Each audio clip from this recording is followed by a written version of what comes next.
O Evangelho, como me foi revelado por Maria Valtorta, capítulo 567. Parábola do tecido rasgado e milagre da parturiente. Admoestação a Judas Iscariotes, surpreendido ao roubar.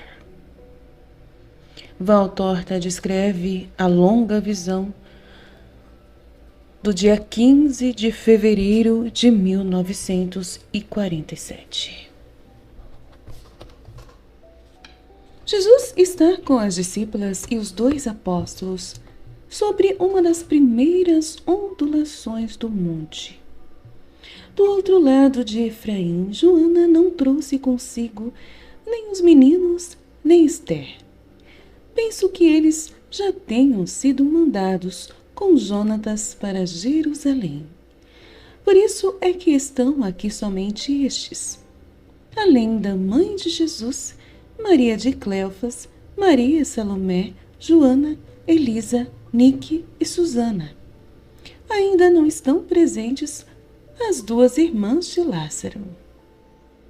Elisa e Nique estão dobrando umas roupas que certamente terão sido lavadas em um córrego cujas águas estão brilhando lá embaixo, ou então trazidas até aqui pela torrente e depois espalhadas por sobre este altiplano ensolarado. E Nique, depois de ter examinado uma delas, leva a Maria de Cleofas, dizendo: também esta teu filho descolou a orla. Maria de Alfeu pega a veste e a põe junto com as outras que estão perto dela sobre a grama. Todas as discípulas estão ocupadas, umas em cozinhar e outras em consertar os estragos feitos na casa durante os meses em que os apóstolos aí estiveram sozinhos. Elisa, que vem vindo com 3 vestes enxutas, diz: bem se pode ver que há 3 meses que não tendes uma mulher ativa entre vós. Não há nenhuma veste em ordem, com exceção das do mestre, que só tem 2, a que ele está vestindo e a que hoje foi lavada. Todas as outras eles as deu. Parecia estar dominado pela ideia de nunca ter nada. Há muitos dias que está vestido só de linho. De Judas. Ainda bem que tua mãe pensou em trazer para ti vestes novas. Aquela tingida de púrpura é muito bonita mesmo. Era dela que tu precisavas. Jesus, ainda que estejas bem vestido com essa de linho, ficas até parecendo lírio, diz Maria de Alfeu. E é um lírio muito alto, Maria, diz em tom de zombaria Judas. Mas é puro como com certeza tu não és, e nem mesmo como é João. Tu também estás vestido de linho, mas podes crer que tu não tens nada que pareça de um lírio. Replica com franqueza Maria de Alfeu a Judas Iscariotes. Eu sou de cabelos castanhos e de aparência morena, por isso sou diferente. Não é disso só que depende, não. É que a tua candura tu a levas nas costas, e ele a tem dentro de si, e transparece em seu olhar, em seu sorriso, em suas palavras. Isto que é. Ah, como se está bem aqui com o meu Jesus. E a boa Maria põe uma de suas mãos emagrecidas de mulher, já idosa e trabalhadeira, sobre o joelho de Jesus, que lhe acaricia aquela mão honesta. Maria Salomé, mãe de Tiago e de João, que está examinando uma das vestes de seus filhos, exclama: isso está pior do que o rasgão? Oh, meu filho, mas quem foi que fechou o rasgão da tua roupa desse modo? E mostra admirada às companheiras uma espécie de umbigo muito enrugado de um modo tal que faz um anel em relevo acima da veste e preso a ela com os pontos feios e capazes de fazer ficar horrorizada uma mulher. E aquele estranho concerto na roupa tornou-se o centro de uma série de dobras que, como os raios de um círculo, vão se alargando por sobre o ombro da veste. E todos riem. O primeiro foi João, o próprio autor do remendo, que dá sua explicação. Com aquele rasgão eu não podia ficar, então eu fechei assim. Estou vendo, coitada de mim, estou vendo, mas não podias pedir a Maria de Tiago que consertasse?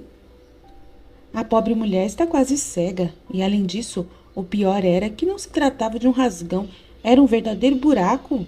A veste ficou agarrada à pequena faixa que eu tinha no ombro, e tirando a faixa do ombro, saiu com um pedaço da veste. Foi então que eu fiz assim.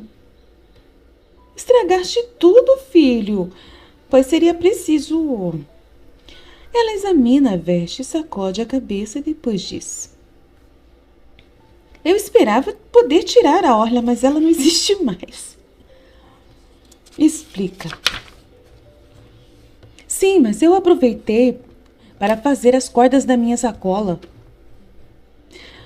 Pobres filhos!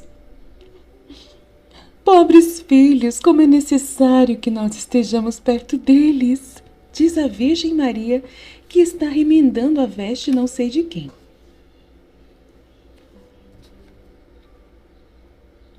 Também aqui se precisa de tecido. Olhai, os pontos acabaram por repuxar tudo ao redor, e de um grande mal nasceu outro irremediável, a não ser que se possa encontrar alguma coisa que substitua o tecido que falta.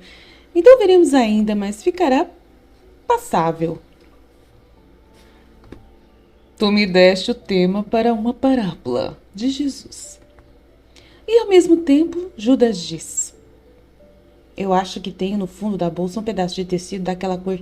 O resto de uma veste que já desbotada demais para ser vestida, eu a dei a um homenzinho, mas tão mais baixo do que eu, que tivemos que cortar dela uns palmos. Se esperas, eu vou lá procurar, mas antes eu gostaria de ouvir essa parábola. Deus te abençoe, então. Escuta. Enquanto isso, eu vou colocar... Não sei quem que tá falando aqui. Deus te abençoe, então. Escuta. Enquanto isso, eu vou colocar de novo os cordões na de Tiago. Eles estão todos consumidos. Fala, mestre. Depois eu farei feliz Maria de Salomé. É o Judas. Tá tudo confuso aqui, mas tudo bem. Aí ele fala: fala, mestre, depois eu farei feliz a Maria de Salomé. Eu falo. Eu comparo a alma a um tecido. Quando ela é infundida no homem, é nova e sem rasgões. Só tem a mancha original, mas não tem feridas em sua estrutura, nem outras manchas, nada de puído. Está escrito puído mesmo. Eu falo. Eu comparo a alma a um tecido. Quando ela é infundida no homem, é nova e sem rasgões. Só tem a mancha original, mas não tem feridas em sua estrutura, nem outras manchas, nada de puído. Depois, com o tempo e com a acolhida dada aos vícios, ela vai se consumindo até chegar ao ponto em que se rompe pelas imprudências e se mancha, e pelas desordens fica ferida. Então, quando fica lacerada, não é preciso fazer para ela um remendo mal feito, que dá origem a mais numerosos rasgões, mas sim um remendo suficientemente longo, capaz de anular quanto possível a ruína que foi feita. E se o tecido estiver rasgado demais, se estiver rasgado até o ponto de ter perdido um pedaço, não se deve com soberba pretender anular por si mesmo a ruína, mas é preciso ir a quem pode tornar novamente inteira a alma, porque tudo lhe foi concedido fazer. Tudo ele pode fazer. Eu falo de Deus, meu Pai, e do Salvador, que sou eu. Mas o orgulho do homem é tal que quanto maior é a ruína de sua alma, mais ele procura remendá-la com remédios incompletos, que vão criando um mal-estar sempre maior. Poder-me-eis objetar que um rasgão sempre se verá, Até Salomé já o disse. Sim, ver-se-ão sempre as feridas que uma alma recebeu. Mas a alma luta em sua batalha, e por isso é muito possível que seja ferida, pois muitos são os seus inimigos que ela tem ao redor de si. Mas ninguém, ao ver um homem coberto de cicatrizes, sinais de outras tantas gloriosas feridas recebidas na batalha, para conseguir a vitória, pode dizer: este homem é imundo, mas dirá: este homem é um herói. Aí estão os sinais púrpuros de seu valor. Nunca se verá um soldado que evite os curativos de uma gloriosa ferida. Pelo contrário, ele vai ao médico e lhe diz, com um santo orgulho: eis-me aqui, eu combati e venci. Não me poupei, como estás vendo. Agora cura-me, a fim de que eu esteja pronto para outras batalhas e vitórias. Mas, ao contrário, aquele que está todo chagado com doenças imundas que lhe foram causadas pelos vícios infames, envergonha-se de suas chagas diante dos familiares e amigos, e até diante dos médicos, e às vezes se torna tão desvairado que as conserva escondidas, até que o seu fedor as revele. Mas desse ponto já é muito tarde para buscar a cura. Os humildes são sempre sinceros, e também são valorosos, pois não precisam envergonhar-se das feridas provenientes de suas lutas. Mas os soberbos são sempre falsos e mentirosos, e baixos por seu orgulho, até morrerem nele, sem terem querido ir a quem poderia curá-los e dizer-lhe: Pai, eu pequei, mas se quiseres pode curar-me. Muitas são as almas que, pelo orgulho, não querem confessar uma culpa inicial e chegam assim até a morte. E então também para elas é tarde demais. Não refletem como a misericórdia divina é mais poderosa e ampla do que qualquer gangrena, por mais forte e ampla que ela seja, e que tudo pode ser recuperado. Mas elas, as almas dos orgulhosos, quando percebem que desprezaram toda a salvação, caem em desespero, pois estão sem Deus, e dizem: já é tarde demais. E dão a si mesmos a última morte, a própria condenação. E agora vai, Judas, vai buscar o teu tecido. Eu vou, mas não me agradou essa parábola. Eu não a entendi nada. Mas ela é tão clara. Eu que sou uma pobre mulher, eu compreendi, diz Maria Salomé. Eu não, mas nas outras vezes ele contava outras mais belas. Agora são só abelhas, tecido, as cidades que mudam de nome, as almas barcas, coisas tão pobres, tão confusas que não me agradam mais, nem eu as entendo. Mas agora eu vou buscar o tecido, porque com a prática que eu tenho, digo que é o que se requer, mas sempre será uma veste remendada. E Judas se levanta e vai. Maria continuou sempre com a cabeça inclinada, enquanto Judas falou. Mas Joana tinha a cabeça levantada, fixando com desdém o imprudente. Também Elisa a tinha levantado, mas depois fez como Maria e Nick. Susana abriu ao máximo seus grandes olhos, assombrada e olhando para Jesus em vez de olhar para o apóstolo, como se estivesse perguntando por que é que ele não reagia. Mas nenhuma delas falou nada, nem fez gestos. Só Maria Salomé e Maria de Alfeu, mais decididas, olharam uma para a outra, balançando as cabeças. E logo que Judas saiu, Salomé disse: ele está com a cabeça em mau estado. Isso mesmo, é por isso que não entende nada, e nem sei se tu, Jesus, pode consertá-la. Se a do meu filho estivesse assim, eu a romperia pelo meio. Sim, assim como fiz a fim de que fosse a cabeça de um justo, assim eu a desfaria. É melhor estar com o rosto deformado do que com o coração assim, diz Maria de Alfeu. Ser mais indulgente, Maria. Tu não podes comparar os teus filhos que cresceram em uma família honesta com um que nasceu numa cidade tão longa, tão grande. Diz Jesus. Aí Jesus fala: ser mais indulgente, Maria. Tu não podes comparar os teus filhos que cresceram em uma família honesta, numa cidadezinha como Nazaré, com este homem que nasceu numa cidade grande, que cresceu numa cidade grande. Diz Jesus: a mãe dele é boa. O pai dele também não era um homem mau, pelo que eu ouvi dizer. Replica Maria de Alfeu.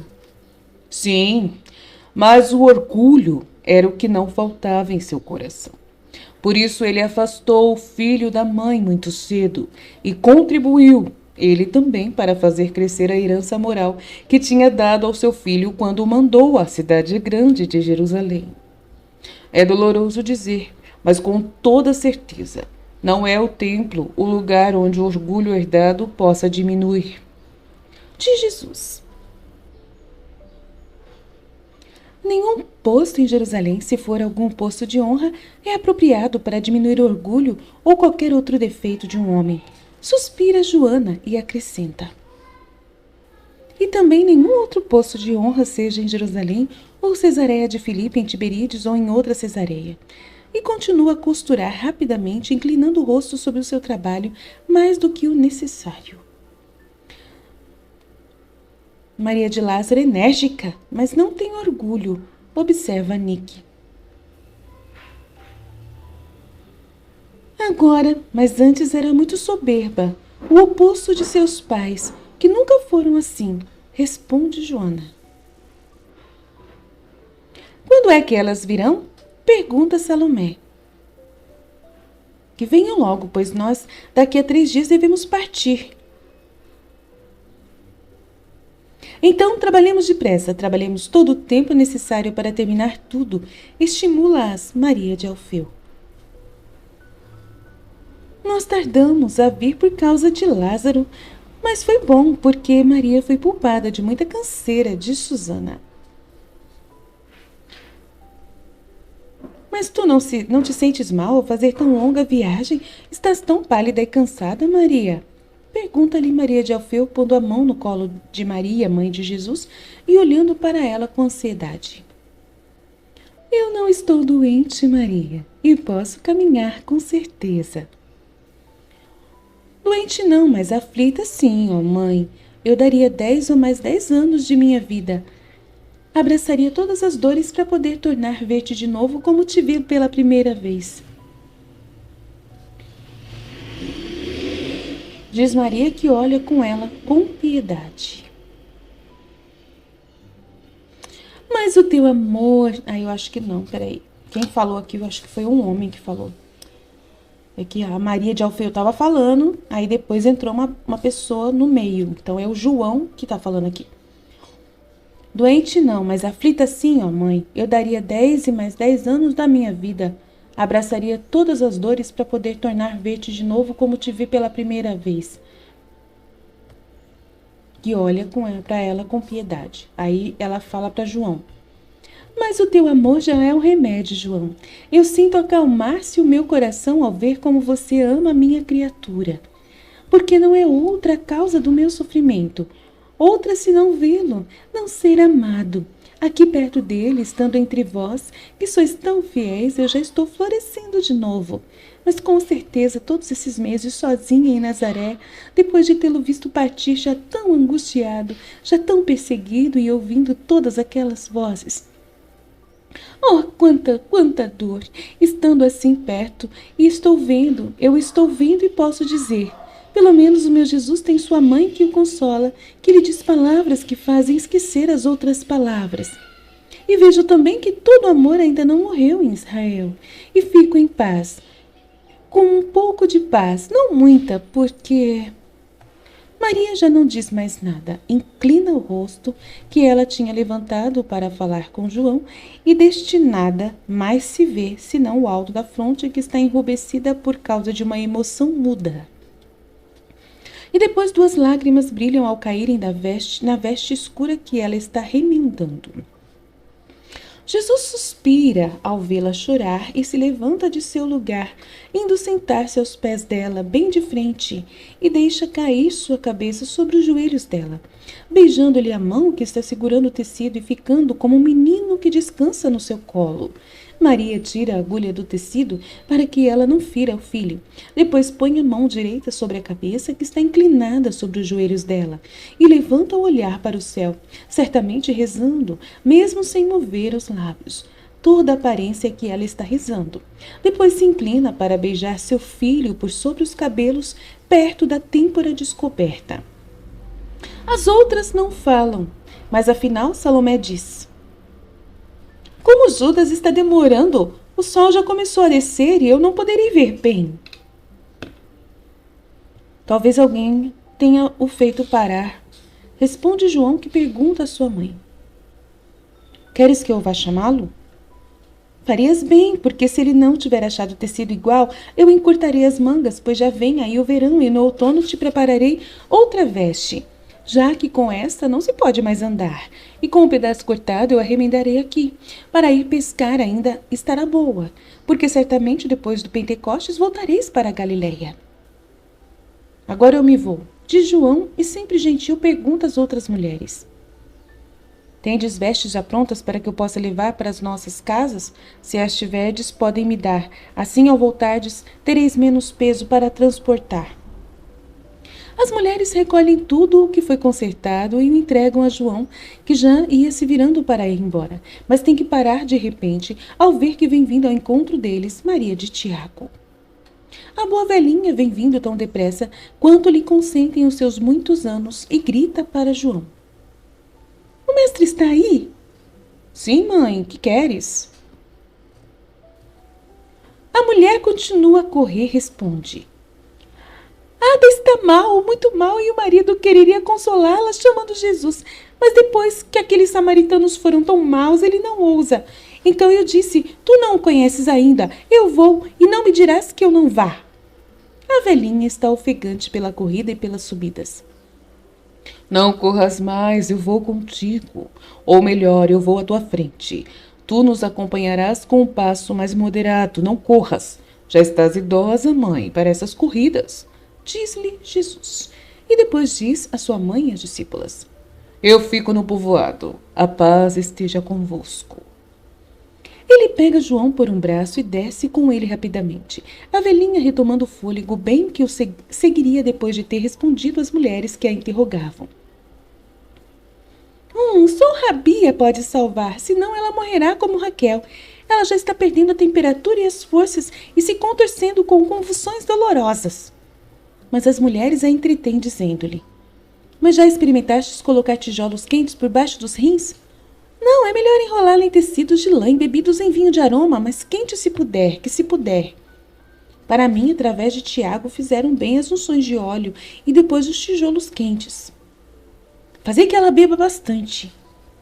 Se ela pudesse ficar de pé e dar alguns passos enquanto se fizesse uma boa massagem sobre os rins, seria bom. As mulheres mães, isto é, todas, menos Nick, Susana e Maria, que não sofreu as dores que todas as mulheres sofrem ao darem à luz um filho, vão aconselhando a fazer isso ou aquilo.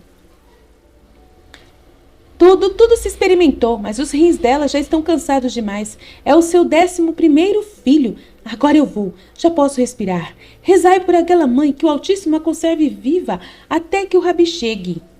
E sai trotando em seus passinhos curtos a pobre e bondosa velhinha. Enquanto isso, Jesus vai descendo para a cidade, que já está toda ensolarada. Ele entra na cidade do lado oposto àquele, onde está a casa deles, isto é, a noroeste de Efraim, enquanto que a casa de Maria de Tiago fica a sudeste. Jesus vai apressado, sem parar para falar com os que o quiseram deter. Ele os saúda e vai para frente. Um homem observa. Ele está desconfiado de nós. Os de outros lugares lhe fizeram mal. Ele tem razão. Não, ele está indo à casa de Janoé. A mulher dele está quase morrendo em seu 11º parto. Pobres filhos, e o Rabi vai lá. 3 vezes bom, é ofendido e faz o bem. Janoé não o ofendeu, nenhum de nós o ofendeu. Mas são sempre homens da Samaria. O Rabi é justo e sabe distinguir. Vamos lá para vermos o milagre. Não poderemos entrar, é uma mulher que está de parto. Ah, mas ouviremos a criatura chorar, e essa será a voz do milagre. Vão correndo para alcançarem Jesus, outros mais se unem a eles para verem. Jesus chega à casa desolada pela iminente desventura. Dos 10 filhos, o maior deles é uma jovenzinha chorosa, agarrada pelos irmãozinhos menores que choramingam. Ela está em um canto da entrada, ao lado da porta escancarada. As mulheres vão e vêm sussurrando, enquanto se ouve um tropel de pés descalços que vem correndo por cima do chão ladrilhado. Uma mulher vê Jesus e dá um grito. Janoé, espera, ele já veio! E sai correndo para fora com um cântaro, soltando vapores. Um homem chega e se prostra. não faz mais do que um gesto e diz estas palavras: Eu creio. Piedade para com estes meus filhos. E mostra os seus filhos. Levanta-te e cria coragem. O Altíssimo ajuda quem tem fé e tem piedade dos seus filhos aflitos. Oh, vem, mestre. Vem, a mulher está ficando escura, sufocada pelas convulsões, quase não respira mais. Vem. E o homem que perdeu a cabeça acaba de perdê-la totalmente, ao grito de uma das mulheres que o chama. Janoé, corre, Ada está morrendo! Ele se apressa mais, puxa Jesus a fim de fazê-lo andar mais rápido para o quarto da moribunda e surdo as palavras de Jesus que está lhe dizendo: Vai e tem fé. Fé é o que o pobre homem tem.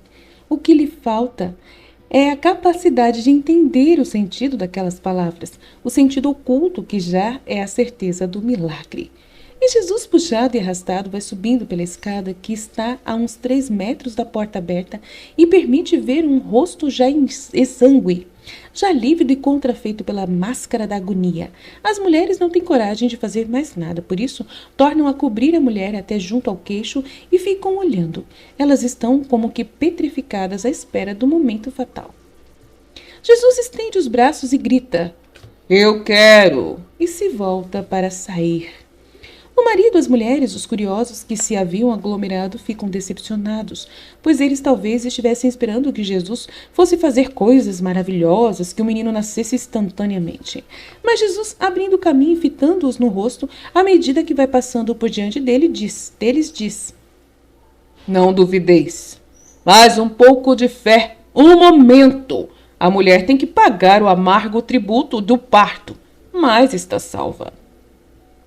E ele desce pela escada, deixando-os estupefatos, e quando está para sair pela estrada, vai dizendo aos 10 filhos que estão espavoridos: Não temais, a mamãe já está salva.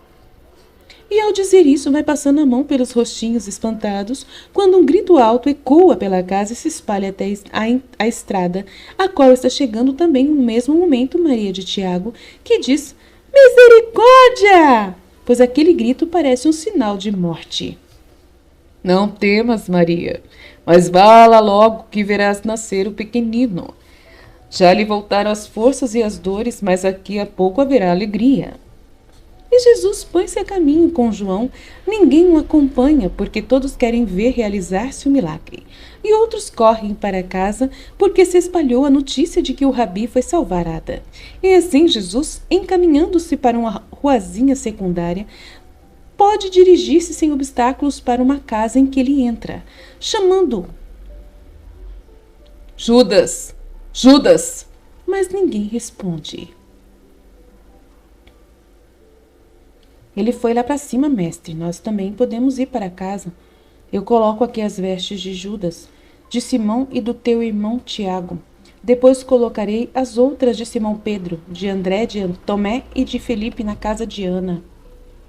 De fato, eles fazem assim, e eu compreendo que para dar lugar às discípulas, os apóstolos se espalharam por outras casas, se não todos, pelo menos uma parte deles.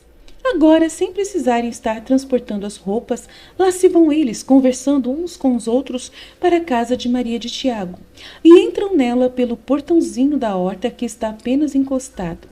A casa está silenciosa e vazia.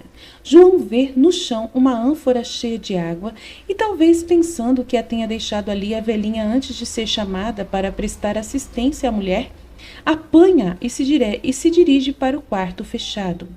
Jesus para um pouco no corredor para tirar o manto e dobrá-lo com os cuidados de costume, antes de ir colocá-lo no baú do corredor. João abre a porta e dá um grito, como se estivesse aterrorizado. Deixa cair no chão a ânfora e tapa os olhos com as mãos, curvando-se como que para fazer-se pequeno e ficar mais baixo, a fim de não ver. Lá do quarto vem um barulho de moedas que se espalham pelo chão, retinindo. Jesus já está à porta. Eu precisei de mais tempo para escrever estas palavras do que ele para chegar correndo como veio. Afasta energicamente João, que está dizendo: Fora, sai daí! Depois abre toda a porta já semi-aberta e entra. Agora este é o quarto onde, enquanto aqui estão as mulheres, eles tomam as refeições. Nele estão 2 cofres de ferro. E na frente de um deles, justamente diante da porta, está Judas Iscariotes, com os olhos cheios de ira e de temor ao mesmo tempo, com uma das bolsas na mão. O cofre foi aberto e no chão já há moedas, enquanto outras vão escapulindo da bolsa que está colocada ao lado do cofre, aberta e meio inclinada. Tudo dá testemunho de modo a não deixar mínima dúvida do que estava acontecendo ali. Isto é, que Judas Iscariotes entrou na casa onde estava hospedado, abriu o cofre no quarto fechado, aonde estavam as coisas das mulheres, e estava roubando-as. Ninguém fala nada, ninguém se move, mas isso é pior do que se todos gritassem ou se lançassem uns contra os outros. Há 3 personagens ali. Judas Iscariotes representando o demônio. Jesus é o juiz. E João, o aterrorizado testemunho, pela revelação da baixeza de seu companheiro. A mão de Judas, que está segurando a bolsa, treme. E as moedas que estão colocadas nela têm um tinido meio em surdina. João treme de alto a baixo, e por mais que tenha ficado com as mãos apertadas sobre a boca, seus dentes estão batendo, enquanto seus olhos assombrados olham mais para Jesus do que para Judas. Jesus não tem nenhum tremor. Está de pé glacial, parecendo congelado de tão rígido que está.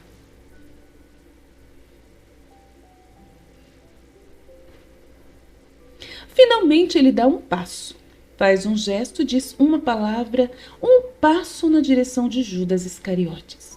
Um gesto que foi o de fazer um sinal a João para que João se retire, e uma palavra diz a João: vai. Mas João está com tanto medo e diz quase gemendo: não me mandes embora, deixa-me aqui. Eu não direi nada, mas deixa-me aqui contigo. Vai para fora. Não tenhas medo. Fecha todas as portas. E se vier alguém, seja lá quem for, mesmo que seja minha mãe, não deixes que venham para cá. Vai, obedece. Senhor, fica parecendo que o culpado seja João, de tão suplicante e abatido que ele está. Vai, eu te digo, não acontecerá nada. Vai. E Jesus tempera sua ordem, pondo a mão sobre a cabeça do seu predileto com um gesto de carícia. Mas eu vejo que aquela mão agora está tremendo. E João percebe o tremor dela e a segura, e a beija com um soluço que quer dizer muitas coisas e sai. Jesus começa a tremer. Nossa, não é fácil não, Jesus, não é fácil não. Jesus fecha a porta e o ferrolho da porta.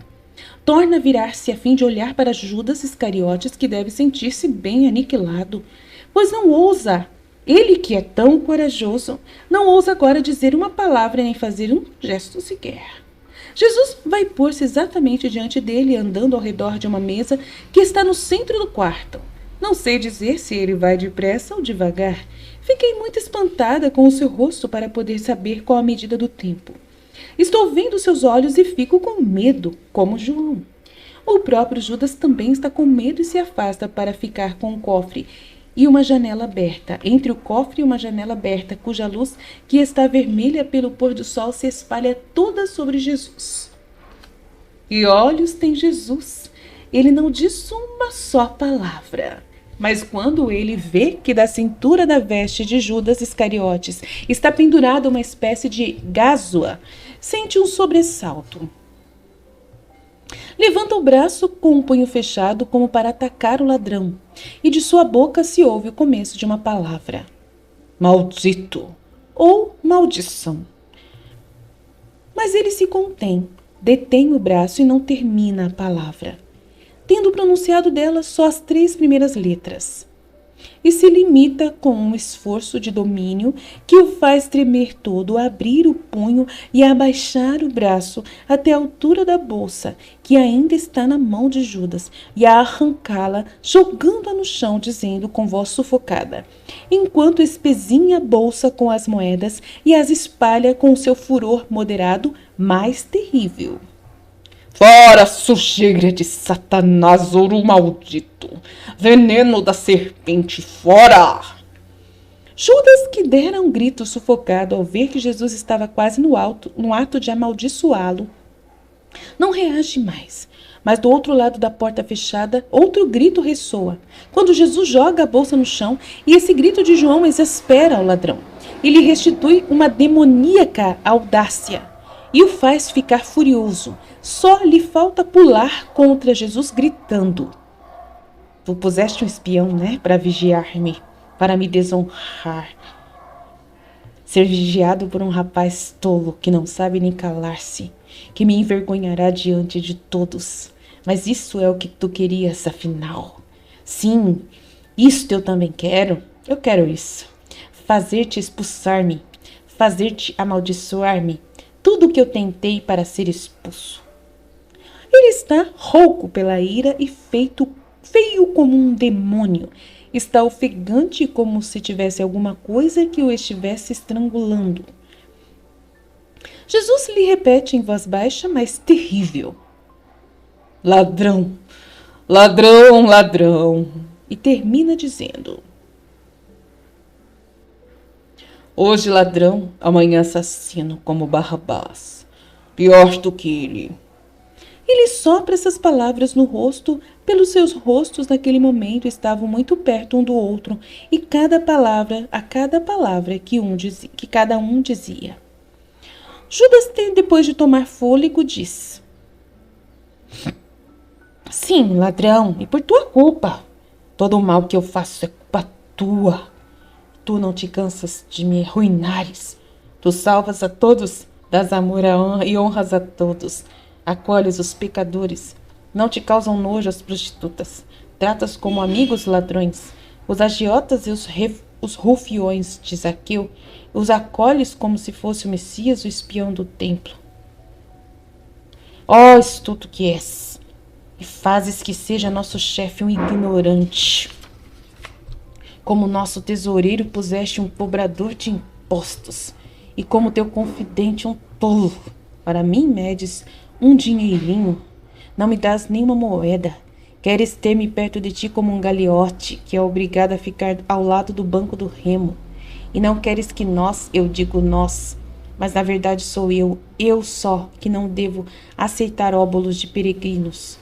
E para que eu não toque no dinheiro que tu ordenastes que não se recebesse dinheiro de ninguém, é porque me odeias, pois bem, eu também te odeio. Tu não soubeste bater em mim, nem maldizer-me há pouco. A tua maldição me teria reduzido a cinzas. Por que não a disseste? Eu a teria preferido a ver-te assim inepto, assim enfraquecido, homem acabado, vencido. Cala-te! Não. Tens medo que João ouça? Tens medo que ele finalmente fique sabendo quem és tu e te deixe? Ah, sim, que tens este medo. Tu, que te fazes de herói, sim, que o tens. Tens medo de mim. Sim, que o tens medo. Por isso, não me soubeste amaldiçoar. Por isso finges que me tens amor, mas é para adular-me, para segurar-me quieto, pois tu sabes que eu sou uma força. Sim, tu sabes seguir-te. Tu sabes que sou uma força, a força que te odeia e te vencerá. Eu prometi seguir-te até a morte, oferecendo-te tudo, e tudo eu te ofereci, estarei perto de ti a tua hora e a minha hora. Magnífico é esse rei que não sabe amaldiçoar e expulsar. Rei nuvem, rei ídolo, rei astuto, mentiroso, traidor do teu próprio destino. Tu sempre me desprezaste, desde o nosso primeiro encontro. Não me correspondeste. Tu te julgaste um sábio. És um embotado. Eu te ensinava o bom caminho, mas tu és o puro. És a criatura que é homem, mas que é Deus. E desprezas os conselhos do inteligente. Tu erraste desde o primeiro momento e ainda erras. Tu és a... O rio rio de palavras cessa de repente e se segue um silêncio lúgubre, depois de tanto clamor, e uma lúgubre imobilidade depois de tantos gestos. Porque enquanto eu escrevo sem poder dizer o que estava acontecendo, Judas Iscariotes, curvo, parecendo muito como um cão feroz que late ao encontrar a caça e que dela se aproxima pronto para dar o bote, foi se aproximando cada vez mais de Jesus com o rosto que não se podia olhar, com as mãos em forma de garras, os cotovelos bem apertados junto ao corpo como se fosse saltar sobre Jesus, o qual não dá sinal de nenhum medo e se move, virando até as costas para ele que poderia agarrá-lo e segurá-lo pelo pescoço, mas não o faz, porque vai antes abrir a porta e olhar pelo corredor se João foi-se embora ou não. O corredor está vazio e meio escuro, tendo João fechado a porta que vai para a horta. Depois que saiu de lá, Jesus então torna a fechar a porta com o ferrolho e se encosta nela, esperando sem fazer nenhum gesto e sem dizer nenhuma palavra que a tempestade se acalme. Esperando que a tempestade se acalme.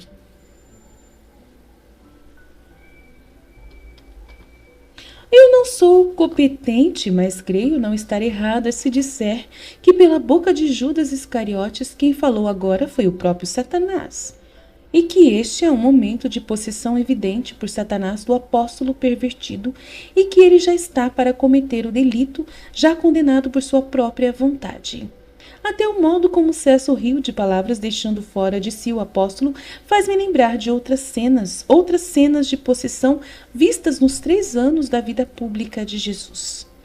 Jesus encostado na porta, todo de branco, sobre a madeira escura, não faz nenhum gesto.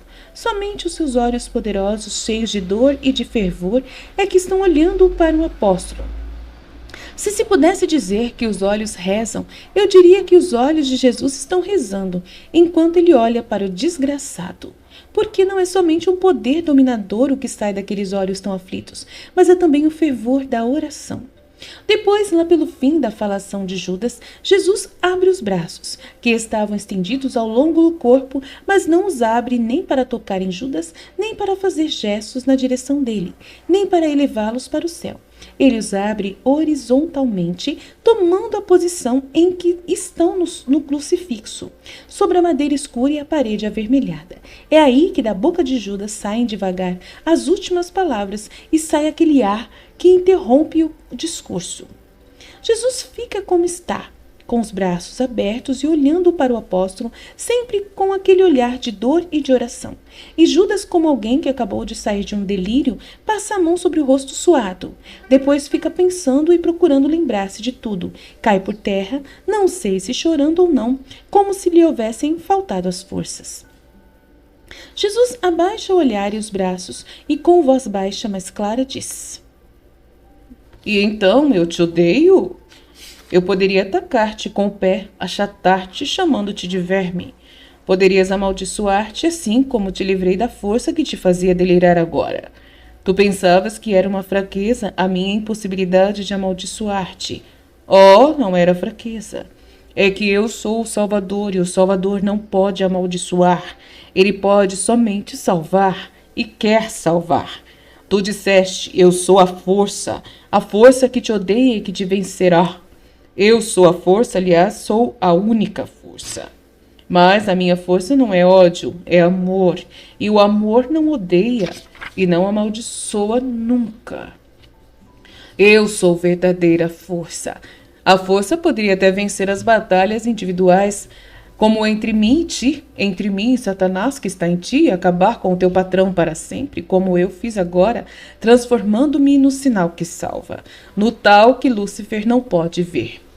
Ela poderia até vencer cada uma dessas batalhas, como vencer a última, ainda longínqua para quem conta por séculos, mas próxima para quem mede o tempo com a medida da eternidade. Mas que adiantaria violar as regras perfeitas do meu pai? Seria justiça? Nisso haveria algum mérito? Não. Não seria justiça, nem haveria mérito. Não haveria justiça para com os outros homens culpados, aos quais não é tirada a liberdade de o serem, e os quais poderiam, no dia final, perguntar-me e reprovar-me quanto ao porquê da condenação e a parcialidade que eu tenho para contigo sozinho? Serão 10, 100.000 aqueles, ou 70 vezes 10.000 ou 100.000 que farão os teus mesmos pecados e se endemoniarão por sua própria vontade? E serão ofensores de Deus, torturadores da mãe e do pai, assassinos, ladrões, mentirosos, adúlteros, luxuriosos, sacrílegos e, no fim, deicidas, matando materialmente o Cristo num dia próximo e matando-o espiritualmente em seus corações nos tempos futuros. E todos poderiam dizer-me, quando eu vier separar os corteiros dos cabritos e abençoar os primeiros e amaldiçoar os segundos, amaldiçoar porque então não haverá mais redenção, mas só salvação ou condenação, a tornar a amaldiçoá-los depois de já tê-los amaldiçoado individualmente na minha primeira morte no juízo particular.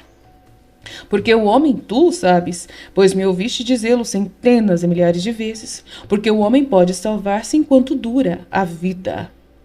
Enquanto ele estiver vivo até os seus últimos suspiros, basta um instante, a milésima parte de um minuto, para que tudo seja dito entre a alma e Deus, que seja pedido o perdão e obtida a absolvição. Todos, como eu dizia, poderiam dizer-me, todos esses condenados, por que é que a nós não nos ligastes ao bem, como fizeste com Judas? E eles teriam razão. Porque todo homem nasce com as mesmas coisas naturais e sobrenaturais, um corpo e uma alma. E enquanto o corpo, sendo gerado pelos homens, pode ser mais ou menos robusto e são, desde o nascimento, a alma criada por Deus é para todos igualmente dotadas das mesmas propriedades, dos mesmos dons por Deus. Entre as almas de João, falo do Batista, e a tua não havia diferença alguma, quando elas foram infundidas na carne. E contudo eu te digo, que mesmo que a graça não a tivesse pré-santificado, para que o arauto de Cristo fosse sem mancha, como conviria que o fosse, todos aqueles que me anunciam, pelo menos no que diz respeito aos pecados atuais, a alma deles teria se tornado bem diferente da tua. Ou melhor, a tua teria se tornado diferente da dele, porque ele teria conservado sua alma no frescor dos que não têm culpa, e a teria até mais ornada de justiça, de acordo com a vontade de Deus, que vos deseja todos justos, e fazendo que cresçam os dons gratuitos, recebidos por uma perfeição cada vez mais heróica. Tu, ao contrário, devastaste e destruíste a tua alma e os dons a ela dados por Deus, que é que fizeste de tua liberdade de arbítrio e de tua inteligência. Terás conservado em teu espírito a liberdade que ele tinha? Tens usado a inteligência de tua mente com inteligência? Não. Tu que não queres obedecer a mim, não digo a mim, homem, mas nem mesmo a mim, Deus, pois tu obedeceste só a Satanás. Tu usa a tua inteligência de tua mente e a sua liberdade de espírito para compreender somente o que é trevas. Porque assim quer. Diante de ti é posto o bem e o mal. Depois é colocado diante de ti somente o bem. Eu, o teu eterno Criador, que te tem acompanhado o desenvolvimento de tua alma, pois que o eterno pensamento não deixa de conhecer de tudo que se move, desde quando o tempo existe, e pôs diante de ti somente o bem, porque ele sabe que tu és mais fraco do que uma alga da fossa, e tu me gritaste dizendo que eu te odeio. Mas sendo eu um só com o Pai e com o amor, um só aqui como no céu, porque sem mim há duas naturezas, e o Cristo por sua natureza humana, enquanto a vitória não o livrar de suas limitações humanas, está agora em Efraim, e não pode estar em outro lugar neste instante. Como Deus, o Verbo de Deus, eu estou no céu e na terra, estando sempre onipresente e onipotente a minha divindade. Sendo eu agora um só com o Pai, o Espírito Santo, a acusação a mim feita, tu a fizeste a Deus uno e trino. Aquele Deus Pai que te criou com tanto amor, aquele Deus Filho que se encarnou para salvar-te por amor, aquele Deus Espírito que te falou tantas e tantas vezes a fim de dar-te desejos bons para o amor e o bem. A este Deus uno e trino que tanto te ama, que te trouxe para o meu caminho, tornando-te cego para as coisas do mundo, a fim de dar-te tempo para me ver e surdo ao mundo para fazer-te me ouvir. E tu, depois de me teres visto, depois de me teres ouvido, depois de me teres livremente vindo ao bem, sentindo com a tua inteligência que aquele era o único caminho para a verdadeira glória, mesmo assim rejeitastes o bem e livremente te entregaste ao mal. Mas se tu, com o teu livre arbítrio, com a sua própria e livre vontade, sem forçar, ninguém te forçou. Quiseste isso? Se sempre mais rudemente tens repelido a minha mão amiga, que te ofereço todos os dias, para trazer-te para fora do seu sorvedouro de Satanás, se tu sempre mais te vai afastando do porto, para te afundares no furioso mar de paixões do mal, podes dizer a mim, aquele do qual eu procedo, aquele que me formou homem para procurar a tua salvação, podes tu dizer que nós te temos odiado? Tu me tens censurado por ter querido o teu mal? Também o menino mal reprova o médico e a sua mãe pelos remédios amargos que o fazem beber e pelas coisas desejadas que lhe são negadas para o seu bem. Até este ponto, Satanás te tornou cego e doido, para que tu não entendas mais a verdadeira natureza das medidas que eu tenho tomado para contigo, e para que tu possas chegar a dizer que é aversão e desejo de te arruinar. Isso é o que o providente cuidado do teu mestre, do teu salvador, do teu amigo, faz para te curar. Eu te procurei ter sempre perto de mim. Tirei das tuas mãos o dinheiro para te proteger, mas tu não sabes, não percebes que ele é como certas beberagens mágicas que despertam em quem as tomou uma sede insaciável e colocam dentro do sangue um ardor, um furor cujo fim é a morte? Tu, estou lendo agora o teu pensamento, me censuras pensando assim. E então, por que é que durante tanto tempo me deixaste ser administrador do dinheiro? Ah, você pergunta. Porque assim foi. Porque se eu tivesse proibido antes de tocar nas moedas, tu já te terias vendido antes e terias roubado antes. Mas te vendestes assim mesmo, porque pouco podias roubar. Mas eu devia procurar impedir que isso acontecesse, sem violentar a tua liberdade. O ouro, coitado, é a sua ruína. Pelo ouro, tu te tornaste um luxurioso e um traidor. Eis, tu acreditaste nas palavras de Samuel, eu não sou. Jesus, que vinha se tornando cada vez mais claro em suas palavras, e contudo sem assumir tons violentos, nem ameaçar, nem castigar, de repente dá um grito e uma ordem, que eu diria cheia de furor. Ele dardeja os seus olhares sobre o rosto de Judas Iscariotes, levantou para dizer aquela palavra, e lhe impõe um silêncio, que mais se parece com o estampido de um raio. Judas Iscariotes se agacha sobre os calcanhares e não abre mais a boca. Faz-se um silêncio no qual Jesus, com um visível esforço, recompõe sua humanidade, em uma compostura e sob um domínio tão poderoso que só isso já dá testemunho que realmente ele é totalmente divino. Recomeça a falar com sua voz de costume calorosa, doce até quando é severa, persuasiva e conquistadora. Só os demônios é que resistem àquela voz. Eu não preciso de que me fale Samuel nem ninguém para ficar sabendo de tuas ações, Judas. Oh, desgraçado! Tu sabes diante de quem você está? É verdade. Tu dizes que não entendes mais as minhas palavras. Pobre infeliz! Não entendes mais nem a ti mesmo. Não entendes mais nem o bem nem o mal. Satanás, ao qual seguiste em todas as tentações que ele te apresentava, te fez de bobo. Mas já houve um tempo em que tu me entendias e acreditavas que eu sou quem eu sou. E essa lembrança não se extinguiu em ti. E como é que podes crer que o Filho de Deus, que é Deus, tenha necessidade das palavras de um homem humano para conhecer os pensamentos e as ações de um outro homem?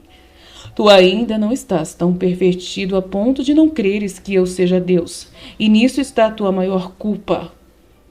Porque que tu me creias ser Deus, isto fica demonstrado pelo medo que tens da minha ira. Tu percebes que não estás lutando contra um homem, mas contra o próprio Deus e tremes. Tremes porque, como Caim, tu não podes ver e pensar em um Deus diferente que não seja um vingador de si mesmo e dos inocentes. Tu tens medo que aconteça como aconteceu a Coré, Datã e Abirom e aos sequazes deles. E assim mesmo, sabendo quem eu sou, tu lutas ainda contra mim. Eu deveria dizer-te maldito, mas eu não seria mais o Salvador. Tu quererias que eu te expulsasse? Tu fazes de tudo e ainda o dizes para chegar a isso. Esta razão não justifica as tuas ações, porque para separar-se de mim basta pecar. E tu podes fazer. E eu te digo, eu venho dizendo desde Nobe, quando voltaste a mim em uma linda manhã, todo sujo com tuas mentiras e libidinagens, como se tivesse saído do inferno para ires cair na lama dos porcos ou na cama das macacas libidinosas.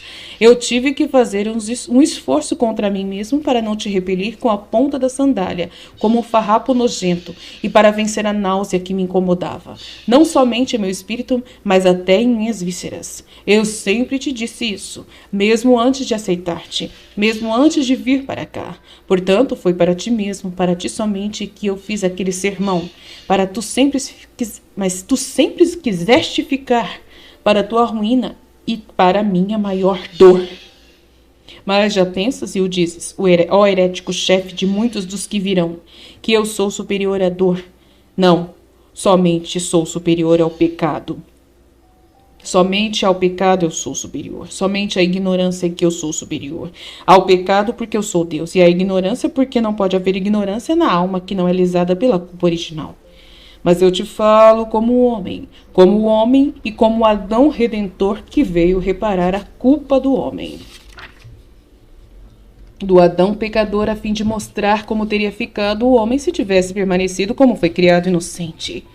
Entre os dons de Deus dados a Adão, porventura não estava uma inteligência sem enganos e uma ciência grande, infusa, visto que a união com Deus infundia no Filho abençoado as luzes do Pai onipotente?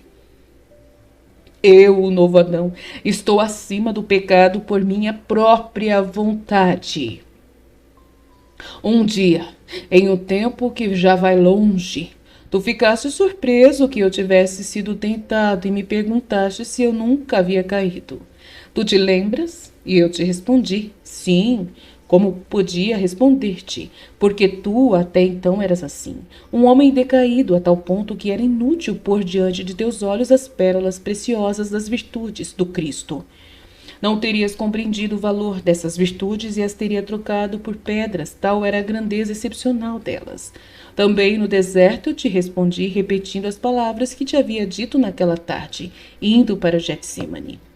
Se tivesse sido João ou Simão ou Zelotes que me repetisse aquele pedido, eu teria respondido de outra maneira, porque João é puro. E não teria feito com a malícia com que tu a fazias, pois tu estavas cheio de malícia. E porque Simão é um velho sábio, e mesmo sem deixar de conhecer a vida, como a ignora João, ele chegou àquela sabedoria que sabe contemplar cada episódio sem receber dele alguma perturbação em seu eu. Mas eles não me perguntaram se eu nunca havia cedido às tentações mais comuns, àquela tentação. Porque na pureza intemerata do primeiro não há lembrança de luxúria, e na mente meditativa do segundo, Simão Zelotes, há muita luz para ver a pureza que resplende em mim. Tu me perguntaste e eu te respondi como podia, com aquela prudência que não deve nunca separar-se da sinceridade, tanto uma como a outra santas aos olhos de Deus. Aquela prudência que é como a tríplice véu estendido sobre o santo e o povo, estendido para guardar o segredo do rei, e aquela prudência que regula as palavras de acordo com aquele que as escuta, com a sua capacidade intelectual para entender com a sua pureza espiritual e com a sua justiça. Porque certas verdades ditas a sujos tornam-se motivo de riso e não de veneração. Não sei se te lembras de todas aquelas palavras. Eu me lembro delas e as repito aqui nesta hora em que eu e tu estamos ambos à beira do abismo. Por quê? Mas não é preciso dizer isso. Eu falei no deserto em resposta ao porquê, aos quais minha primeira explicação não havia satisfeito. O mestre nunca se sentiu superior ao homem para ser o Messias. Pelo contrário, sabendo que era o homem, quis sê-lo em tudo, menos no pecado.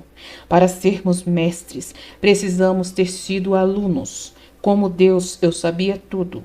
A minha inteligência divina podia fazer-me compreender até as lutas mais íntimas do homem, por um poder intelectivo e intelectualmente. Mas algum dia, algum pobre amigo meu teria podido me dizer: Tu não sabes o que quer dizer ser homem e ter os sentidos e as paixões do homem. E teria sido uma repreensão justa dada a Deus. Mas eu vim aqui para preparar-me não somente para minha missão, mas também para a tentação. Tentação satânica, porque o homem não teria podido ter domínio sobre mim. Satanás veio quando cessou a minha união solitária com Deus, e eu percebi que era o homem com uma verdadeira carne, sujeito às fraquezas da carne, a fome, o cansaço, a sede e o frio. Eu percebi o que é matéria com as suas exigências, o moral com as suas paixões. Isso por minha vontade, pura vontade humana, dominei em seu nascimento todas as paixões não boas, deixei que crescessem as paixões santas. Lembra-te destas palavras? E eu disse também a ti, na primeira vez a ti somente. A vida é um dom santo e por isso deve ser amada santamente. A vida é um meio para te atingir uma finalidade que é a eternidade. Eu disse, vamos dar então à vida o que lhe serve para durar e para ajudar o espírito em sua conquista. Continência da carne em seus apetites, continência da mente em seus desejos, continência do coração em todas as paixões que têm um sabor humano e um arrojo sem limites para adquirir as paixões que são do céu. O amor a Deus e ao próximo, a vontade de servir a Deus e ao próximo, a obediência à voz de Deus e o heroísmo no bem e na virtude. E foi então que me disseste que eu podia fazer isso porque eu era santo, mas que tu não podias porque eras um homem jovem cheio de vitalidade. Como se o ser jovem e vigoroso fosse uma desculpa para entregar-se ao vício. Como se somente os velhos e os doentes, uns pela idade e outros pela fraqueza, impotentes para aquilo que pensavas, ardendo como estás de luxúria, estivessem livres da tentação da sensualidade. Nesse caso, eu teria podido replicar-te em muitas coisas, mas tu não estavas em condição de atendê-las, de entendê-las. Mas mesmo agora o estás. Mas pelo menos agora não pode sorrir com aquele teu sorriso de incredulidade se eu te disser que o homem sadio pode ser casto se por si mesmo ele não der acolhida às seduções do demônio da sensualidade feminina. Castidade é um afeto espiritual, é um movimento que repercute sobre a carne e a invade toda, a eleva, a perfuma e a preserva. Quem está saturado de castidade não tem lugar para outros sentimentos não bons. Nele não entra a corrupção, não há lugar nele para ela. Além disso, a corrupção não entra vindo de fora. Ela não é um movimento de penetração do exterior para o interior, mas é um movimento que do interior do coração, do pensamento interior, sai para penetrar e invadir o invólucro que é a carne. Por isso aqui eu disse que é do coração que saem todas as corrupções, todo adultério, toda luxúria, todo pecado sensual. Não é que tem origem no exterior, no colo de uma mulher, ou nas carícias, nunca, mas vem das artimanhas do pensamento humano, que estando corrompido, veste com uma aparência pruriginosa tudo o que vê. Todos os homens têm olhos para verem, mas como é que acontece então que uma mulher que deixa indiferentes 10 homens, que olham para ela como para uma criatura semelhante a eles e a veem como uma bela obra da natureza humana, mas sem por isso sentirem que se levantam dentro deles estímulos e fantasmas obscenos, como é que ela perturba a 1/10 homem e o leva até a concupiscência indigna? É porque aquele 1/10 homem já corrompeu o seu coração e os seus pensamentos e imaginação, e onde os 10 viram uma irmã, ele somente vê uma fêmea. E mesmo sem dizer-te isso, o que eu te disse é que eu vim, não para os anjos, mas para vocês, homens. Eu vim para restituir aos homens a sua realeza e domínio de filhos de Deus, ensinando-os a viverem como deuses, como eu ensinei a minha imitação. Deus é sem luxúria, ó Judas, mas eu vos quis mostrar que o homem também pode viver como Deus, sem luxúria. Eu vos quis mostrar que se pode viver como eu ensino e explico e testemunho. Para mostrar-vos isso, eu tive que tomar carne verdadeira. para poder sofrer as tentações do homem, e dizer ao homem, depois de tê-lo instruído, fazei como eu fiz. E tu me perguntaste se eu pequei ao ser tentado, tu te lembras? E eu te respondi, pois estava vendo que não podias entender que eu tivesse sido tentado sem ter caído, parecendo-te ser uma coisa inconveniente a tentação para o verbo, impossível para o homem não pecar. E eu te respondi que todos podem ser tentados, mas que pecadores são somente aqueles que querem ser. E eu te respondi que todos podem ser tentados, mas que pecadores são somente aqueles que o querem ser. O teu espanto foi grande e ficaste tão incrédulo que insinuaste e insististe. Pecaste alguma vez? Naquele tempo ainda podia ser incrédulo. Nós nos conhecíamos havia pouco tempo. A Palestina está cheia de mestres, rabis, cuja doutrina é o contrário da vida que eles levam. Mas agora tu sabes que eu não pequei e que eu não peco e que eu nunca quero pecar.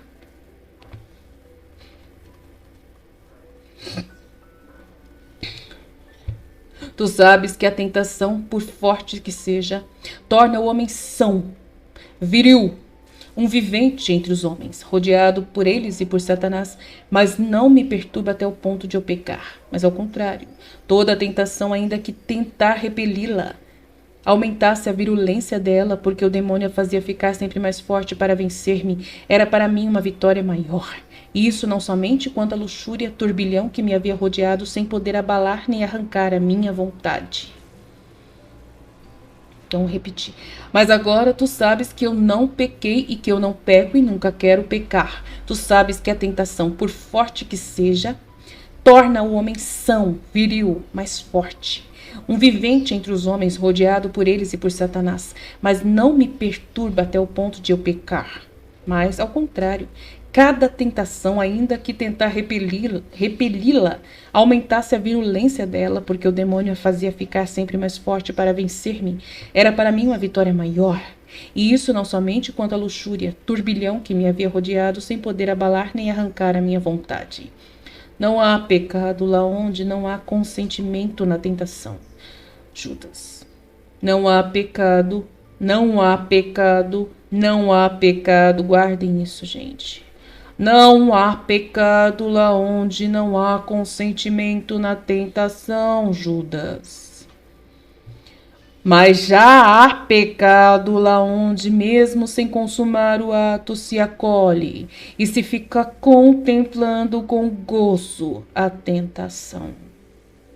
Será um pecado venial, mas já é caminho para o pecado mortal, que se prepara em vós. Porque acolher a tentação e demorar-se no pensamento com ela, acompanhar mentalmente as fases de um pecado é enfraquecer-nos a nós mesmos. Satanás sabe disso e por isso lança diversas chamas, sempre esperando que uma delas penetre e trabalhe dentro de vós. Depois seria fácil fazer com que o tentado se transforme em culpado. Tu, naquele tempo, não compreendeste, não podias entender, agora podes. Agora és menos merecedor do que naquele tempo para entender. No entanto, eu te repito aquelas palavras ditas a ti, para ti, porque tu, e não eu, és aquele na qual a tentação repelida não dá descanso. Ela não te dá descanso porque tu não a repeles totalmente. Não completas o ato, mas guardas o pensamento dela. Hoje é assim, amanhã. Amanhã tu cais no verdadeiro pecado. Por isso é que eu te ensinei a pedir ajuda do Pai contra a tentação. Eu, o Filho de Deus, eu já vencedor de Satanás, pedi ajuda ao Pai porque sou humilde.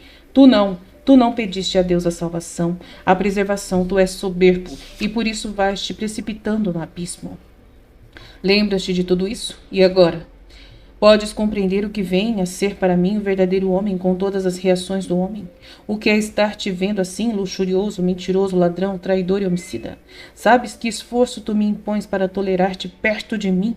Sabes que cansaço me dás para dominar-me, como nesta hora para cumprir até o fim a minha missão quanto a ti?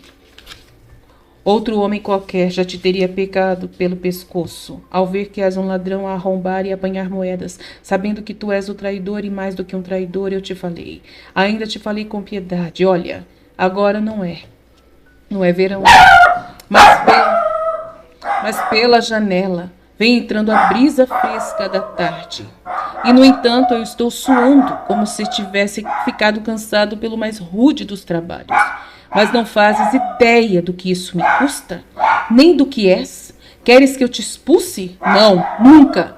Quando alguém já está se afogando, será um assassino quem assim o vir a deixar se afogar. Tu estás entre as duas forças que te puxam, eu e Satanás. Mas se eu te deixar, ficarás só com ele. E como te salvarás? Tu, porém, me deixarás. Com o teu espírito, tu já me deixaste. Pois bem, eu ainda detenho junto a mim a crisálida de Judas, o teu corpo já privado da vontade de me amar. Esse teu corpo que é inerte para o bem, eu o detenho enquanto tu não exigires também este nada, que são os teus despojos, para uni-los ao teu espírito a fim de poderes pecar com todo o seu ser. Meu Deus do céu. Judas, não me dizes nada, ó Judas. Não tens nenhuma palavra para o teu mestre. Não tens algum pedido a fazer-me? Eu não exijo que tu me digas perdão. Eu já te perdoei muitas vezes sem resultado. Eu sei que esta palavra é apenas um som sobre os teus lábios. Não é um gesto de um espírito realmente contrito. Eu queria um gesto do teu coração. Será que já estás tão morto que nem sentes mais um desejo?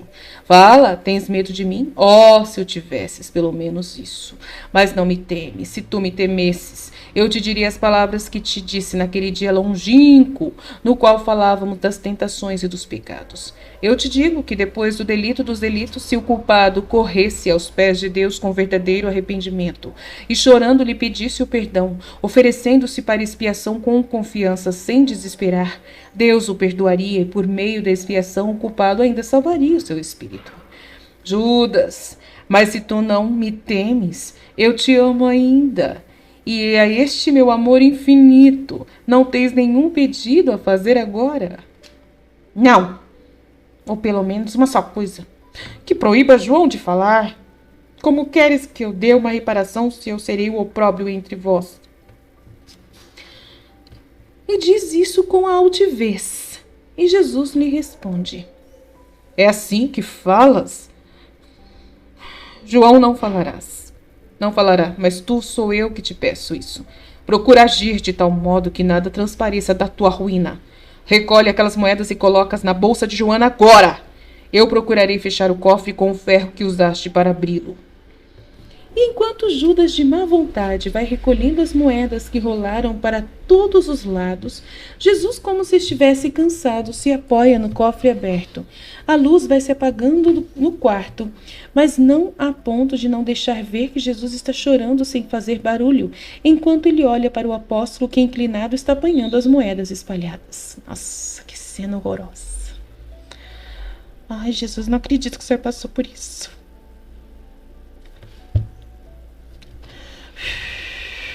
Obrigado por ter me dado forças até agora. Judas terminou. Ele vai ao cofre, pega a grande e pesada bolsa de Joana, põe nela as moedas e a fecha, dizendo: eis! E se afasta. Jesus estende a mão para pegar a gazua rudimentar feita por Judas e, com a mão tremendo, faz funcionar o disparo e fecha o cofre. Depois leva o ferro ao joelho, dobra-o em forma de V com os pés, acaba de esmagá-lo, tornando-o imprestável, e o guarda escondendo-o no peito. Ao fazer isso, 2 lágrimas descem sobre o linho de sua veste. Judas finalmente faz um movimento de arrependimento. Ele cobre o rosto com as mãos e tem um frouxo de choro, dizendo: maldito seja eu sou o opróbrio da terra. Tu és o eterno desgraçado, e se pensasses que se quisesses, poderias ainda ser feliz. Jura-me que ninguém saberá disso, de nada, eu te juro, que me redimirei. Grita Judas. Não digas eu me redimirei. Tu não podes fazer, somente eu posso redimir você. Aquele que antes falava pelos teus lábios, somente por mim pode ser vencido. Dize-me essas palavras de humildade: Senhor, me salva, e eu te livrarei do teu dominador agora mesmo. Não entendes que eu estou esperando estas tuas palavras, mais do que o beijo de minha mãe? Judas chora, mas não diz as palavras. Vai, sai daqui, sobe para o terraço. Vai para onde quiseres, mas não faça cenas clamorosas. Vai. Ninguém te descobrirá, porque eu guardarei e velarei tudo. A partir de amanhã terás o dinheiro. Tudo já é inútil para você.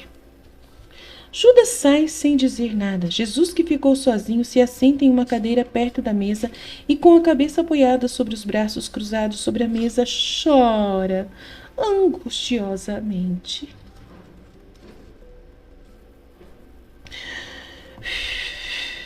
Alguns minutos depois, entra devagar João e fica por um momento junto à porta. Está pálido como um morto.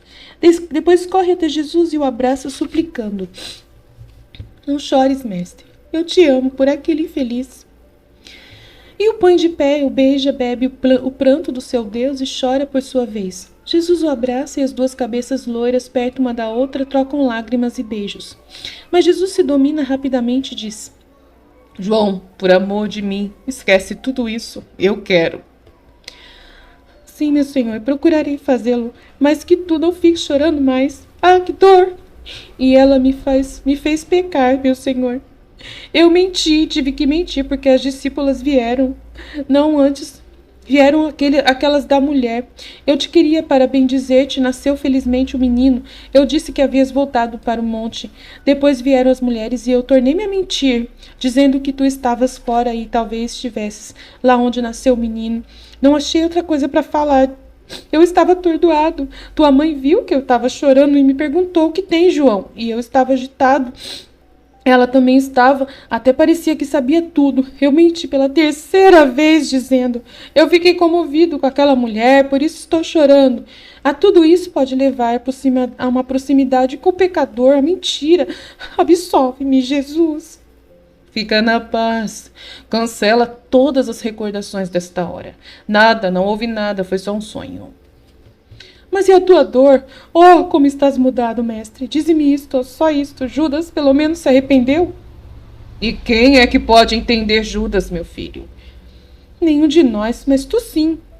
Jesus não responde, a não ser pelas novas lágrimas silenciosas sobre o rosto cansado.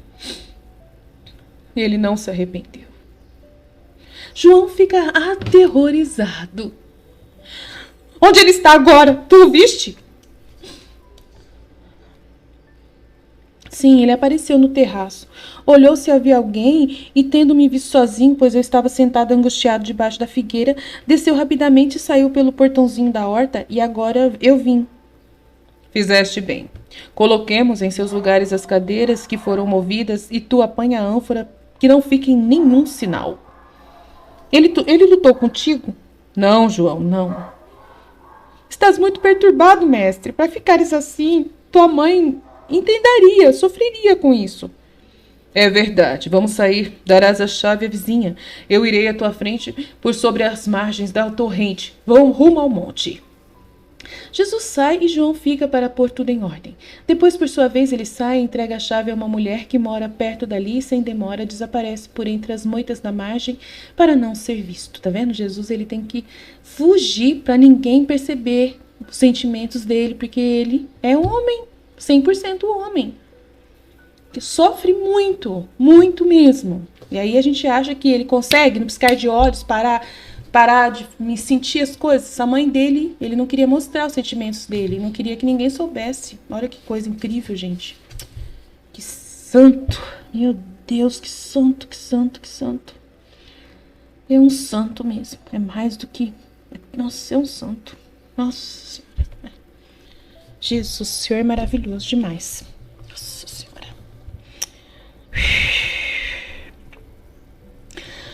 Depois, por sua vez, ele sai e entrega a chave a uma mulher que mora ali perto. Sem demora, desaparece por entre as moitas da margem para não ser visto. A uns 100 metros da casa, está Jesus sentado sobre uma rocha. Ele se vira ao ouvir os passos do apóstolo João. Seu rosto se mostra claro à luz da tarde. João se assenta no chão perto dele, põe sua cabeça sobre o peito dele, levantando o rosto para olhá-lo.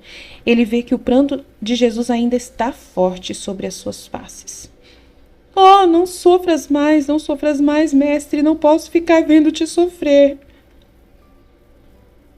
E eu posso não sofrer com isto. É a minha maior dor. Lembra-te disso, João. Essa será para todo sempre a minha maior dor. Tu, por enquanto, não podes entender tudo. A minha maior dor. Jesus está muito abatido. João o conserva junto a si, abraçando-o pela cintura, angustiado por não poder consolá-lo. Jesus levanta a cabeça, abre os olhos que estavam fechados para conterem o pranto e diz: Lembra-te de que somos três a saber, o culpado, eu e tu, o que ninguém mais deve saber. Ninguém o saberá por minha boca, mas como foi que ele pôde? O fato de ele apanhar dinheiro na bolsa comum vai chegar a este ponto roubar de outra pessoa. Eu pensei estar doido quando eu vi o horror. Eu te disse que esquecestes. Eu me esforço, mestre, mas é horrível demais. É horrível sim. Ó, João. Ó, João. E Jesus, abraçando o predileto, inclina a cabeça sobre o ombro dele e chora toda a sua dor. As sombras que descem rápidas no meio daquela densa vegetação com suas trevas fazem desaparecer os dois abraçados. E assim termina essa terrível, horrível, tremenda, triste visão Fiat.